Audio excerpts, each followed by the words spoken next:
Well, today, my friends, we're going to begin a brand new series. We're talking about the story of Joseph. And to get this started a little bit, I wanted to tell you about a conversation I was having with a friend of mine several months back now. It's a couple of guys just hanging out, and like while we're hanging out, I noticed this thing like on his arm. It's like this very gnarly scar. And so I do what guys do, right? It's like I see that scar and I gotta know, man, like what happened to you right here?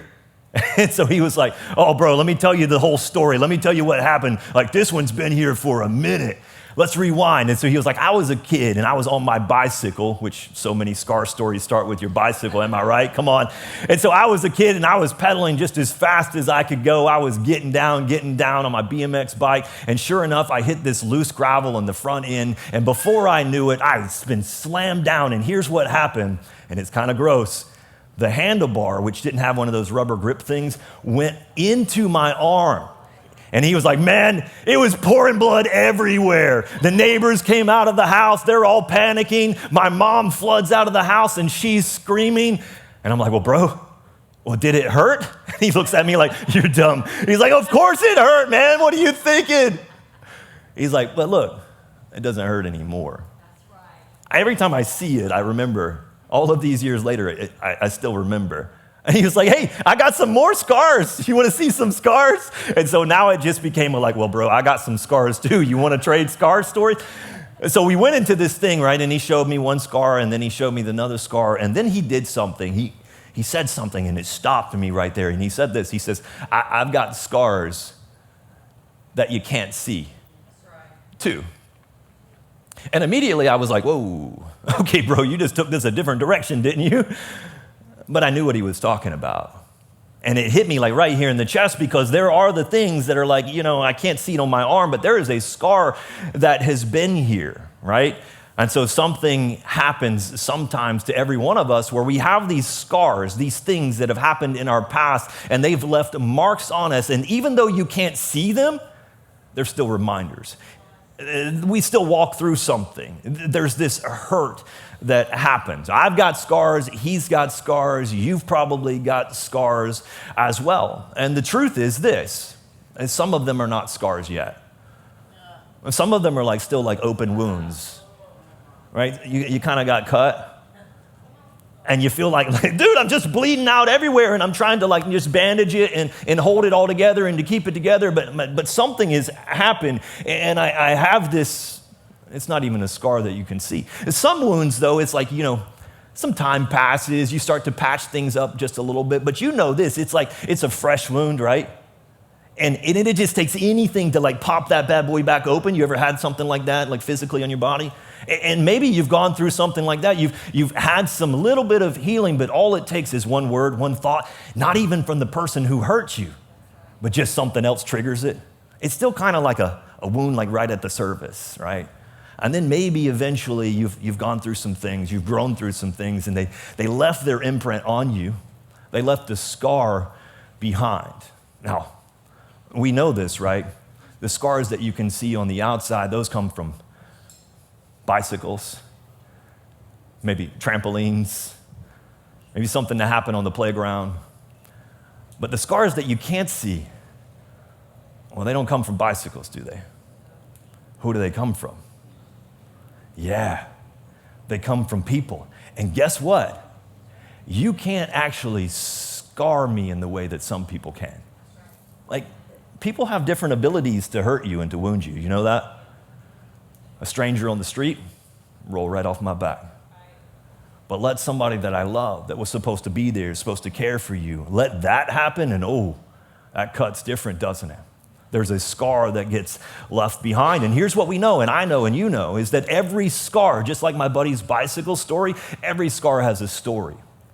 There's something behind it. There's something that happened, something that you went through, and you've carried it forward with you. Here's the other thing that we know. We've seen this. We talked about it. Those scars, where are they coming from? It's often from the people that are closest to us in our relationships around us. And so today we're going to begin a brand new series, as you saw, and we're going to be talking about this Old Testament character. His name is Joseph. We're going to talk about this Old Testament character named Joseph. And what I want to look at for just a moment is something that he was going through right at the beginning where we're going to pick up today. We're going to look at these relational wounds and the scars that we carry. I want to talk about this for just a couple of minutes. And if you want to follow along with us today, here's what we're going to be at. Genesis chapter 37. So I want you to be in the habit of bringing a Bible with you. Use your phone. Look at it online if you need to on a mobile device. But turn there with me. It'll be here on screen, and we'll go through it together, all right? And so here's what I want to look at, the scars that we carry forward. And as you make your way over there, let me give you the first couple of verses, and then let me just unpack it a little bit, because there's some people involved that you need to know about, some names you might even recognize. Here's where we're going to start in chapter 37, okay? So Jacob, he lived in the land where his father had stayed in the land of Canaan. Wait, I thought this was about Joseph. Jacob lives in this land. And then in verse 2, we see this. This is the account of Jacob's family life. Now, how many of you, just quick poll of hands to see where the room's at, how many of you have actually read that Genesis account of Joseph's life at some point? At some point, okay. About half of you or so. How many of you actually, there was an animated movie that came out years ago. Did you ever see that? Okay, I watched it with my kids yesterday. Some of you saw that. You might want to watch that during the series. How many of you are like, you know what? This is kind of brand new to me. I've maybe heard some pieces, but I don't really know what went down. Any of you would say, like, that's kind of me? Okay, right on, right on. Excellent, excellent. You're going to really enjoy the next handful of weeks together, because we're going to move up next to Joseph's life, and you're going to find yourself right in the middle of it. What God was doing there is pretty big deal. And oftentimes, Joseph's going to go through stuff, because we all go through stuff. And while he's going through it, he has no idea what God is up to. And that's what we're going to look at. Sometimes there's a bigger picture than the moment that we're standing in. And that's exactly what's happening in Joseph's life, exactly what's going down right here. And so who is this guy, Jacob, that we read about as we jump right into it? Let me throw you into some church history for just a moment. And let me show you this, okay? And so maybe you recognize some of these names. If you look back at the very beginning of your Bible, the book of Genesis, there's 4 dudes that are the pillars of the whole thing, right? Who is Jacob? Well, he's Joseph's dad. And who are these people? Well, there was a promise that was given to all of Israel. Maybe you know it, to a guy named Abraham. And God had told him, I'm going to do something so special through you and through your family. I'm going to be with you. I'm going to go before you. I'm going to bless you. And I'm going to bless the entire world through you. It was a really big deal. And so what we find is that Abraham is our main character's. Well, what's the relationship? Can you do the math? Great-grandfather. Very good, right? So here's dad, grandpa, great-gramps, right? And so Abraham is not that far. So Joseph is a part of a very special lineage where he comes from. But I got to be honest with you, right? So we see this as Abraham, the father of the faith. And you come to Isaac and Jacob, and God even describes himself. It says, I am the God of Abraham, Isaac, and Jacob. Maybe you've heard that. You hear names like this and you think, man, that's pretty grandiose. These are some pretty large pillars in the Old Testament. They must have it all together. I just got to say, as you go down this line, it progressively has some issues in every single character. And it's strange to me because this is the path for God's promise. Now, Jacob, Joseph's dad, this guy definitely had some challenges. He's got 12 sons. I mean, come on. That is a lot of mouths to feed. I've got 4 in my house. Wow, that would be tough already. Now, to make it even more complicated, he's got 12 sons by 4 different women. Brother got around for a minute, didn't he? He's got 12 sons, 4 different women. Only 2 of them were his wives. So this whole blended family thing, some of you are trying to navigate, welcome to that guy's party, right? It's complicated. It's a little bit confusing. It's all blended. And now Joseph, right in the middle of this, let me just show you. He's the baby of the bunch, right? And so here he is. He's just a young little boy. Watch this. Here's the next verse. So Joseph, a young man, how old is he? He's 17. He's out tending the flocks with his brothers, and here they are, right? Here's the sons of Bilhah, and here's the sons of Zilpah and his father's wives, and he brought them, father, this bad report. And so here's kind of what we see immediately. We really only know a few things about Joe, like right out the gate, right? One, we know his age. And some of you are actually right in the pocket of this age. My daughter actually turns 17 next week. I mean, come on. What is happening, right? And some of you are actually this age in this moment, and maybe you can relate to like right where Joseph is at, and you've got siblings yourself, and you feel like you're in the midst of all of this chaos and trying to find yourself in it. And if you were to go up and like ask Joseph, like, hey, what are you going to do for a living at this point? He has no idea what's coming. He's probably like, you know what? Well, my great-grandpa was a shepherd. My grandpa was a shepherd. My dad, I'm going to be a shepherd. So he has this idea, and if you're 17 and you're trying to figure it out, look, he had no idea what was to come. And if you feel alone in that, then let me help you with this. I have no idea what's to come in my life either. And neither do any of you either, right? We don't know what God is up to, and that's going to be one of the biggest things that we're going to see. We have no idea what he's actually doing, that he's moving stuff and he's acting in ways in which sometimes we don't even see. And so here's Joseph, and he's got all of these brothers. He's got his stepmom. He's got these others who are living around. And so what we find immediately is here's Joseph. He's the youngest of the bunch, and now something builds some tension. Watch this. So here's what we see. So Israel, which is AKA Jacob, right? So just anytime we see that today, it's the same guy. Don't get confused. This is his dad, all right? So his dad, what's he do? He loves Joseph more than any of his other sons because he had been born to him in his old age, and he had made an ornate robe from him. So if you don't remember this, Jacob was an old guy, and he wanted to have a kid of his own. And so he'd been asking God. He couldn't have a children. They have a kid, right? And that's why he's so special. Joseph, he comes along.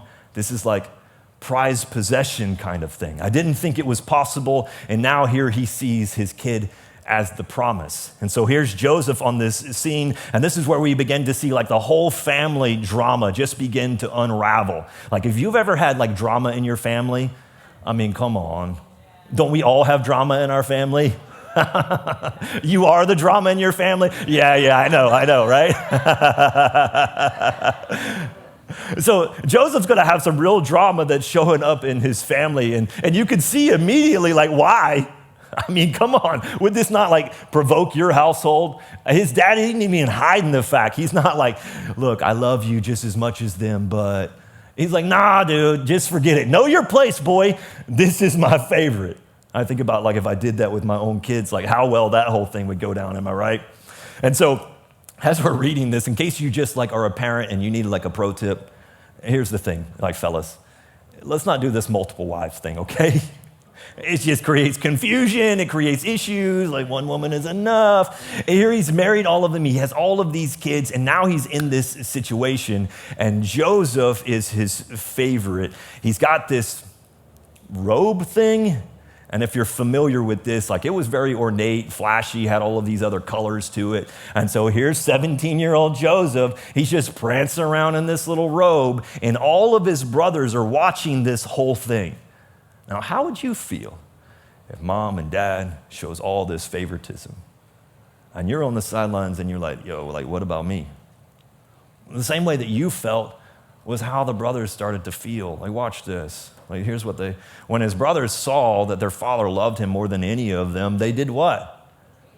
Yeah, that's a strong word, but I think it's really true from what we see. They hated him. They detested him. They couldn't even like talk to him anymore. Some of you have been through like sibling rivalry before, like you grew up and you got like siblings in the house and you kind of had beef with each other.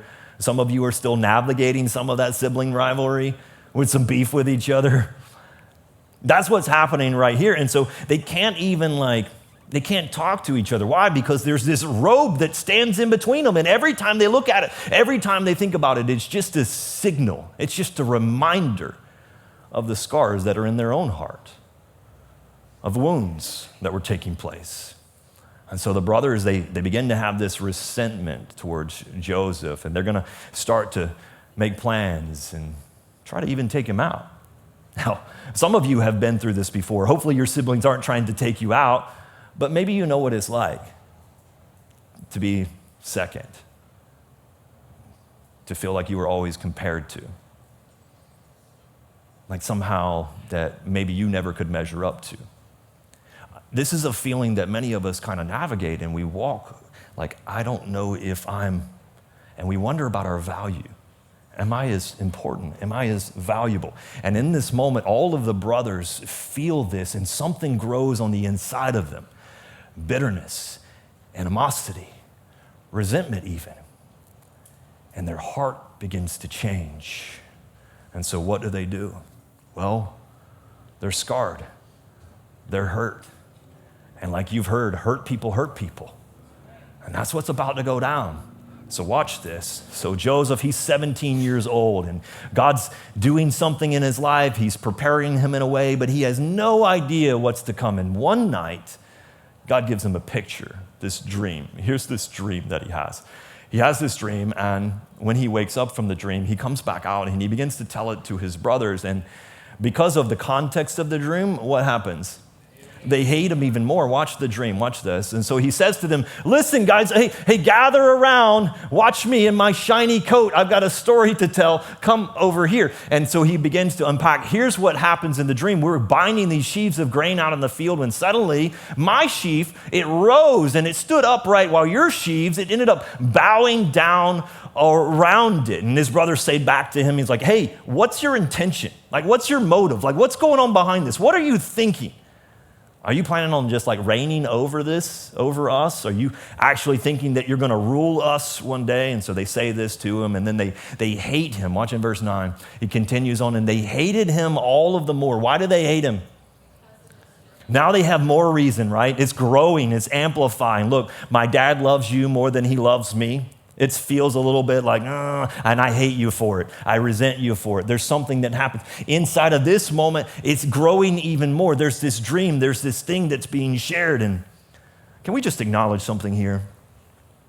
So you may be new to this, and you may actually wonder, like, does God still speak to people? And you may hear people be like, God was talking to me the other day, which I get. It sounds weird, right? But he does. He's active, he's speaking, he hears us, and believe it or not, he talks back. I know, right? Go get yourself committed to the loony bin. Here's what's happening here, is he's speaking in a way that God often does, and he plants something on the inside, a picture, an impression on the heart, on the mind. And he has this vision, he has this dream. And inside of the dream, it wasn't that he didn't miss God, he got the dream, but he didn't know what to do with the dream. And so he takes the dream, and what does he begin doing it but to share it with all the wrong people? And there might be a scar that you carry because of a relationship where you took that thing that felt inspired and you shared it with somebody that was supposed to care about it. It was supposed to pick it up and help you to walk it out. And now what they did was they dismissed it. They shut it down. You're not going to be good enough. You'll never amount to that. Why would you shoot for that? That's just dumb. Know your place, kid. I don't know what you went through, but this is the thing that Joseph is going through in this moment. And he has this great dream, this thing that God is birthing in him, and he wants to share it with the people that are most important to him. But when he does that, it gets smashed, shattered, shut down. And you got to think, wouldn't you rather have a bicycle handle go through your arm than somebody close to you start taking these things away and smashing what's inside of your heart, what's so important to you? Joseph is being scarred in this moment, right? So let's acknowledge it wasn't the smoothest thing for him to do and come out here and, hey, but at the same time, it was something God had put in there. And so Joseph has this dream, but it's not the only dream that he's going to have. He actually has a second dream. And so he like doubles down on it. Like, hey, if you hated me then, you're really going to like me now. here's where he goes in the next verse. It says, then he has this other dream, a second one, and he tells it to his brothers. And here's the context. It says, listen, he says, I had another dream, and this time the sun and the moon. This ain't like just wheat now. This is like the celestial beings, the stars, the moon. He says, the sun and the moon, even 11 stars, what are they doing? Bowing themselves down. Like, look, if you're my brother, I'm really going to take issue now. Like, who do you think you are? Something is happening here. God's giving him this other dream in this moment. And watch what happens from here. He shares this, and then his brothers, it's just continuing to escalate. And the tension begins to grow. And so now they're in this place where it's like, okay, we got to do something about this. And watch how this begins to unfold. And so Jacob, he's going to send his brother or his son Joseph. One day all the boys are out and they're out tending to the flock. They're all shepherds. And so they're out on the hillside and they've got the pasture. The entire flock is out there. Joseph is called up by his dad and he's like, hey, I need you to go find the boys. Just check in on them. Go see what's going down. And so that's exactly what he does. And as he's rolling up on his brothers, they're plotting. They see him coming in the distance. And they have something up their sleeve. Watch what happens. Here's what it says. So Joseph, what does he do? He goes after his brothers and he finds them. And then the brothers see him coming in verse 18 off in the distance. And before he reached them, what are they doing? They're plotting, they're planning, they're scheming. They're talking amongst themselves. Hey guys, what do you think the best way to do it is? How do we get rid of him? I can't take any more of this whole dream and that whole coat thing's gotta go. Let's just kill him. Let's just off him, right? And so here's what happens as they continue to see this. So Joseph walks towards them. They see him in the distance. They have that plan. And here comes that dreamer. Let's just shut that guy down. Here's the dreamer. Now, let's kill him. Next verse. And so what do? They throw him in the bottom of one of these cisterns, this well. It's kind of empty. There's no water down in it. And so they gather him up and they throw him down in the well. Watch what happens. It says this, come, let's kill him. Let's throw him into one of the cisterns. And let's say this, like a ferocious animal devoured him. Then we'll see what comes of all of his dreams. So they're plotting, they're scheming, they're done with it. So what happens? They throw him into the cistern. Joseph, he comes to his brothers. They stripped him of his robe. They take him. They throw him into this well. And now Joseph is in this place where he had had this dream. He had had something that had inspired him. And yet now he finds himself in the middle of the pit, put there by the people that were supposed to love him the most, that were supposed to help him along, that were supposed to be his support system, his safety net. And something happens. He's stripped of everything. He's stripped of that coat, which was his identity, who he belongs to. And this thing was being taken away from him in this moment. And he's left with nothing but the scars, the questions, the wounds, the wondering, what happened? And so as he's sitting down in the bottom of this well, his brothers are still plotting. They're not done with this whole idea. Like, should we just kill him here and now? There's a debate back and forth amongst the brothers. Like, I don't know, maybe killing him is the wrong thing. Like, is there something else we could do? And here's the something else that they decide to do. And so they sit down and they're eating their meal and they looked up. And then what did they see but a caravan, a whole group of Ishmaelites coming from Gilead. So there's this caravan that's traveling from one city to the next city. And they're sitting there and Joseph's down in the well. And hey, wait, I got an idea. What if instead of killing him, what if we just sell him off? And so that's exactly what they end up doing. And so what happens here, their camels are loaded, spice, balm, myrrh. They're on their way to Egypt. And Joseph says to his brothers, look, killing him doesn't gain anything. Let's sell him. And look at the last one right here in verse 27. He says, he's our brother, our own flesh and blood. To remind us, it wasn't strangers who often leave the scars. And this is where we see betrayal become its ugliest thing. And maybe you've known that. Maybe you've seen that. Maybe you've experienced that. where somebody that you loved, somebody that you stood in front of at an altar and said, I do with, they betrayed you. Maybe a parent who was supposed to be there abandoned you and walked out. Maybe that friendship that you were in that was supposed to be like BFF for life. And now, these scars that wound us the most, they're often from the people that we let closest to us.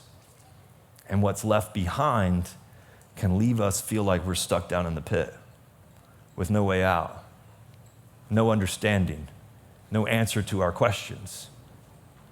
And you got to imagine, even if you know where this story goes, you got to be with Joseph present, right in the situation, right in the scene that he's in, because you have been there too, and so have I.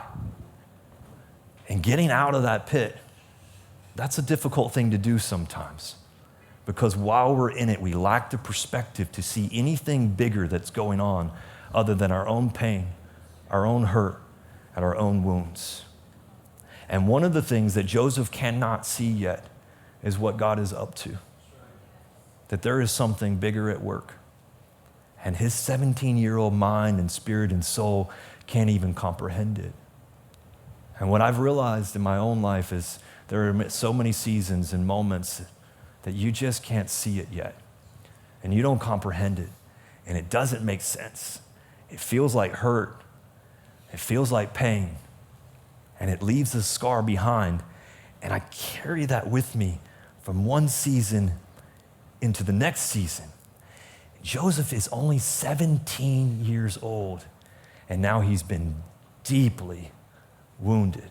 And that wound will be carried forward from this moment to the next moment, to all the moments, until the very end of Genesis 50.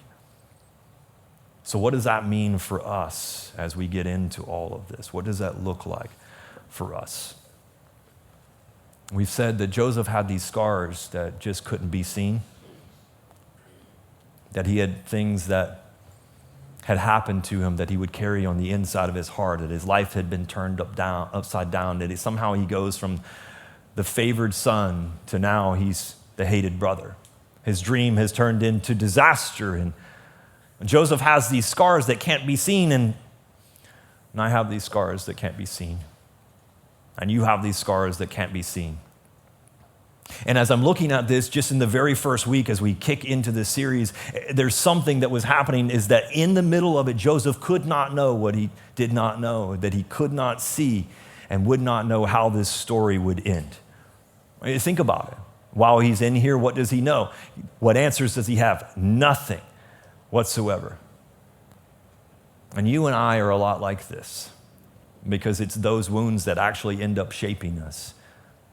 It was these wounds that happened to Joseph early in his life that will actually be the thing that begins to form his character, that shapes him, that makes him into the mold that he is to become.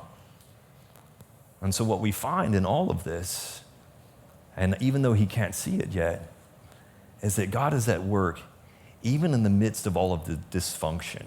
Yes. Did you know that? When it doesn't make sense, when it seems chaotic, when all of the dysfunction that runs in your own family, he's somehow still working it out. And that's exactly what we see. And I'm going to give you a spoiler alert, okay? So here it is, right? This is spoiler alert, Genesis chapter 50, right? So at the end of all of this, Joseph's been carrying all of this pain, all of these relational hurts, all of these scars. And I just want you to see this, and then let's talk for just a second as we bring it to a close, okay? So this is what will happen at the end. Joseph is going to go into the next decade or more carrying this hurt and carrying this wound. What you need to know, if it's not apparent, is God didn't actually cause the hurt. He didn't cut Joe. He didn't make him bleed out. And he's not the one who put the scars there. But the really, really beautiful thing about all of the gospel is that we see this, is that there are things, the enemy, other people, just life itself, difficult, hard, demanding, and relationships go wrong. And what happens is what feels like harm and hurt and pain God is actually in it. Not that he caused it, that he uses it. And it's such a mystery how he does that. Why? Because he's accomplishing something. And so this is exactly what Joseph can't see yet. And if he doesn't go through this, he'll never get to the place that God has for him. So what does that mean for me? And what does that mean for you? Here's what it means to me, is that God is at work, right? He is working, even through the wounds of our broken relationship, to shape who it is that we're becoming. There was something about Joseph in his young age at 17 and wearing that coat around. There was something that God had to still strip off of him, had to break off of him, had to prepare in him. And he would use the experiences that are coming in his life, including these broken relationships, to help to mold that and shape that. I was actually at a lunch last week with somebody important to me, close to me, and we were sitting down and we were talking about kind of some of this stuff right here, right? And in it, we both have a past, we both have a childhood, we both have things that happen in our childhood, and let's just be honest, they hurt. They cut, there was some bleeding, there was some scars left behind. Right? And so we're having this dialogue on, how this person had those encounters in their own childhood, how I'd had them. And then we watched at something significant. In the moment, it hurt so much. And for years, we carried it forward not understanding it. But now to stand where we are, all of these years later, I wouldn't go back and change any of it. Do you know why? This. When I sat in that conversation and I listened as this person told me, there's no way I would be who I am today if it wasn't for those things. And yeah, that sucked. Can I say that? Yeah, that was not good. And I had gone through some things. And on the other side of it, I'm like, in the moment I wish I hadn't, but now I'm so glad I did. And what I would say to you, to bring you into Joseph, to see your own picture and your own story right here, what I would say to you is that you just can't see what God is up to. And I know you've been through some things. I know, because we all go through life, pain, broken relationships, dysfunction. God is at work, even when you can't see that. And maybe, just maybe, he's using those things in your life to produce something within you that ultimately will lead you to where he would have you. That process itself is not a lot of fun. But wow, is it fruitful. So maybe when you feel like, hey, this just feels like betrayal, this feels like hurt, this feels like an open wound. Every time I see that scar, it's fresh. It reminds me. I want to give you something to do with that, okay? Really, really, really simple, right? Those wounds, they don't have to stop you. They can be the thing that shapes you. And maybe you've been letting that thing stand in front of what God has for you. And I just want you to know that as we move forward into this series, please come back every week, as I want to show you something, each part that connects to the previous part. And what God is often doing is something that we can't see and is often so much bigger. And what has happened that has scarred you does not have to stop you if you'll let it shape you. Here's how I would do that. Here's how I have done that. The first thing that I got to do is I got to be able to name it. And that's not the fun part, because what you want to do with wounds is you want to suppress them. And that, my friend, is why they still stay open wounds. They might close over for a moment, but let something happen, and then it feels fresh all over again. It's because maybe you haven't done the difficult work of truly understanding what it is, what happened, why did it happen, what went down, who did it. Maybe you need to actually take some notice of what that thing is doing to you in your life. Maybe that's the thing that keeps you shut down and isolated. Maybe that's the thing that keeps you from trusting other people. Maybe that's the thing that keeps you pinned at your current position and not moving forward. You got to notice what that thing is doing to you, whatever that is. And then the last thing is you need to nudge that. What do I mean? You just need to carry it to Jesus. And that's the beautiful thing. And if you're new to a church relationship, what does that mean? It means, hey, God, I went through some stuff in my past that's really, if I'm honest with you, it's been painful. And I know you're big enough because other people tell me that you're big enough, but I don't know if I've ever trusted you with this. And so, God, what I'm going to do is I don't know if I can fully give it to you yet. Look, just take a step, okay? Just nudge it in the right direction. I'm going to just slide this towards you, God. All of that stuff from my dad, all of the things from my mom, that thing from that spouse, that thing from my childhood, that thing from my best friend. God, it's still in here. I'm going to nudge it towards you. I'm going to name it to know what it is. I'm going to notice what it's been doing in my life. And now, God, here it is. And if I can do that, here's the thing that I would tell you, that it will actually be in Joseph's life. It will take some time. He will go through seasons. It wasn't, and it was over. It was that this thing is inside of you, and I know it happened to you, but understand and trust me that I'm at work behind the scenes, just molding and bringing it. Why? Because I'm going to work this thing out for your good, according to my purpose. Why? Because you love me and you've been called by me. And so no matter where you are today, no matter what you've gone through, no matter what scars that you have still visible, no matter what things are still hurting in your heart, God sees it and knows. And the beautiful thing about it is he can bring healing in ways that you never thought possible. Never thought I would be made whole. I've been healing my heart. And my friend, that's the greatest miracle I've ever seen. And that same thing is available to you. Now, I want to pray together in a moment like this. And what we're simply saying in your own way, God, here's this thing in my heart. God, I've been going through this. Here's what it does. And now I'm just going to nudge it towards you. Can we do that? All right, let's pray. Father, I thank you. I thank you for Joseph's story, God, because we can begin to see ourselves in it.